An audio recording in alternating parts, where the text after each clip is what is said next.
रामपुर में देखिए, वैसे तो रामपुर के नवाब बहुत मशहूर हैं, उनके बारे में कहा जाता है, नवाबों के बारे में। उसके बाद जमहूरियत आई, फिर आजम खान और नवाब। लेकिन 2012 के बाद एक और शख्स यहाँ पर सुर्खियों में रहा, वो आकाश सक्सेना, जो कि भारतीय जनता पार्टी के प्रत्याशी हैं। आकाश जी, आपका स्वागत है बीपी गंगा में।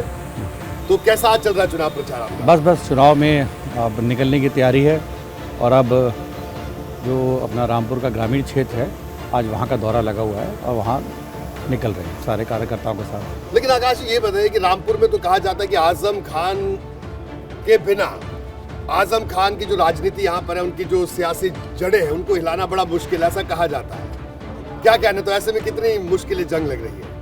नहीं, कोई मुश्किल नहीं है। यहाँ आज जिस तरीके का समर्थन, जो एक खासकर युवा वर्ग का जो समर्थन मिल रहा है और हिंदू मुसलमानों का जिस तरीके से समर्थन मिल रहा है, उससे एक बात तो साफ हो चुकी है कि इस बार जो रामपुर का परिणाम है, वो पूरा देश इसलिए देखेगा कि पहली बार रामपुर की विधानसभा की सीट हिंदू और मुसलमान दोनों के मिलन के साथ जीतने जा रही है, ऐसा मेरा विश्वास है। जी, लेकिन आप ये बताइए, विश्वास तो आपका है, लेकिन आजम खान ने इतनी बार यहाँ चुनाव जीता और आजम परिवार से ही लगातार यहाँ पर विधायक रहे, रामपुर की सीट पर। तो ऐसे में एक बार फिर से भारतीय जनता पार्टी ने आपको प्रत्याशी बनाया है, तो इस बार आपको क्या लगता है कि ऐसा क्या अलग है कि आप पूरे समीकरण बदल कर रख देंगे? देखिए, हर चीज़ को संभलने में समय लगता है।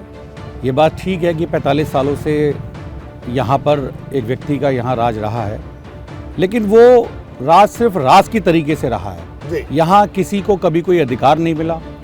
आज जो व्यक्ति 45 साल से उनको वोट दे रहा है, वो सिर्फ वोट देने के अलावा उसे आज तक कुछ नहीं मिला, ये उसको अच्छी तरीके से मालूम है। रामपुर में जिस तरीके से इन्होंने, चाहे वो लोकसभा में अपना स्टेटमेंट हो कि मैं यहाँ बच्चों को फ्री पढ़ाता हूँ, मैं बहुत दावे के साथ ये बात कहता हूँ, मैं अगर एक बच्चा वो ये बता दें कि हमारे स्कूल में, रामपुर पब्लिक स्कूल में फ्री पढ़ता है, आप जैसा कहेंगे मैं वैसा करने को तैयार हूँ। हमेशा यहाँ भ्रम की राजनीति, झूठ की राजनीति, फरेब की राजनीति का इस्तेमाल किया है। लेकिन ये बताइए, जो एक के बाद एक जो मुकदमे आपने आजम खान पर किए और एक बड़ी कानूनी जो जंग लड़ी, इसको किस तरह से देखा है? क्या आपको लगता है कि चुनावों में ये भी कोई फैक्टर होगा इस चुनाव में? नहीं, देखिए, जो जहाँ तक मुकदमों की बात है, वो सारे मुकदमे पेपर एविडेंस के आधार पर हैं और हमने तो सिर्फ एक जनता की आवाज़ को सामने लाने का काम किया।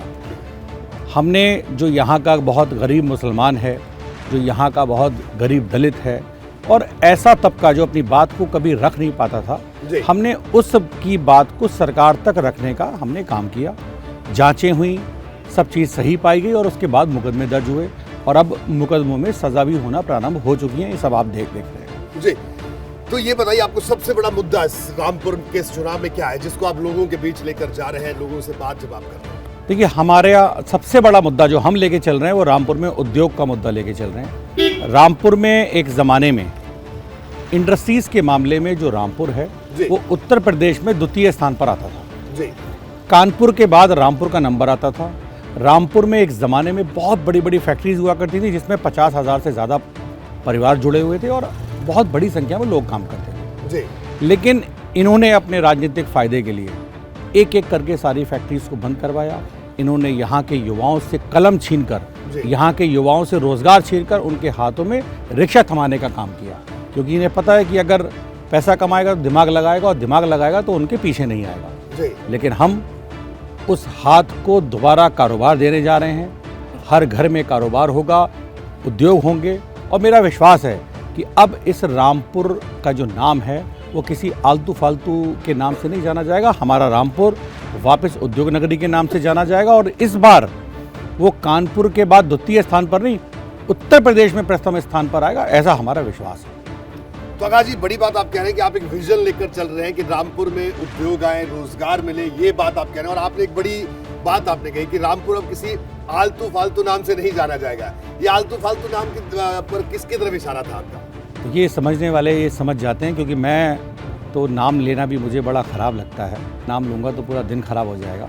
तो सब पता है सबको कि मैं कहाँ बोल रहा हूँ। जी, और आजम खान के जो मीडिया प्रभारी थे, बड़े लंबे अरसे से उनके साथ थे, उनको भी भारतीय जनता पार्टी आपने ज्वाइन करवा ली? देखिए, अभी तो शुरुआत है और रोज़ आपको यहाँ कोई ना कोई बड़ा नेता भारतीय जनता पार्टी ज्वाइन करने को दिखेगा। और ये भारतीय जनता पार्टी ज्वाइन नहीं कर रहे हैं, ये तो एक जो रामपुर में सत्य की जो लड़ाई है उसके साथ पूरा कारवां आने को तैयार बैठा है और उसी के परिप्रेक्ष्य में ये सारी प्रक्रिया चल रही है। और मुझे लगता है कि आने वाले 10 दिनों में उनके साथ जो उनके चेहरे को जो पहचान चुके हैं जी, वो सारे के सारे हम लोगों के साथ होंगे, ऐसा हमारा पूरा विश्वास है। जी, आखिर के 2 सवाल आपसे।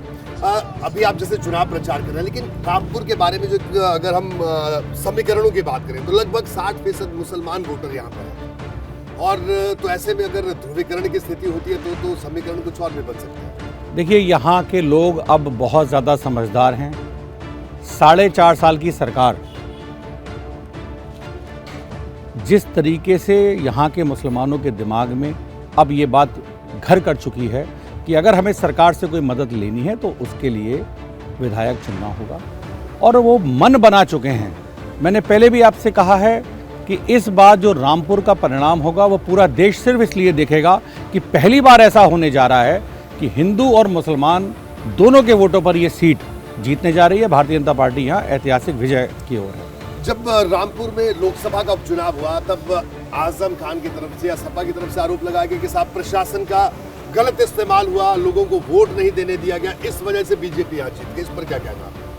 सिर्फ इतना कहूँगा कि कुछ तो लोग कहेंगे, लोगों का काम है कहना। जी, छोड़ो बेकार की बातें, इनमें क्या। प्रकाश जी, कुल मिलाकर आप ये कह रहे हैं कि इस बार रामपुर में इतिहास बदलेगा, जो 45 साल में नहीं हुआ वो इस बार होगा। बिल्कुल, इस 4.5 साल में वो काम होगा जो 45 साल में नहीं हुआ। हर युवा को, चाहे हिंदू हो चाहे मुसलमान हो, उसको हम कारोबार देंगे और ये हम जनता से जाके ये बात बता रहे हैं और उनके समझ में आ रही है कि इस बार हिंदू मुस्लिम की सारी दीवारों को तोड़कर एक प्लेटफॉर्म पर आकर भारतीय जनता पार्टी को जिताएं, और ऐसा वो लोग करने जा रहे हैं। जी, तो आप देख सकते हैं आकाश सक्सेना जी हैं प्रत्याशी भारतीय जनता पार्टी का, और सुबह ही इनके घर के बाहर तमाम जो लोग हैं उनका तांता लगा हुआ है और लगभग हर समुदाय से हमें लोग भी दिखाई दे रहे हैं।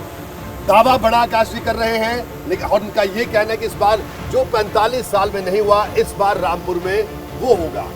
बाकी भी रामपुर में देखेंगे क्या कुछ चल रहा है, लोगों के मन की बात भी जानेंगे। आज हम दिन भर रामपुर में मौजूद हैं और आकाश जी अपने चुनावी कार्यक्रम के लिए निकल रहे हैं। आकाश जी, आपको शुभकामनाएं, आपका बहुत बहुत शुक्रिया, आपने हमसे बात की।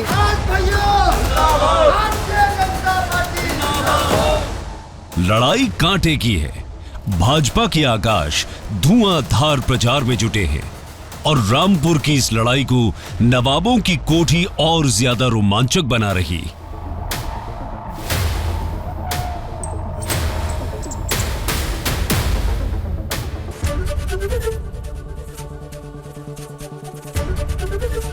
एबीपी गंगा, खबर आपकी, जुबान आपकी।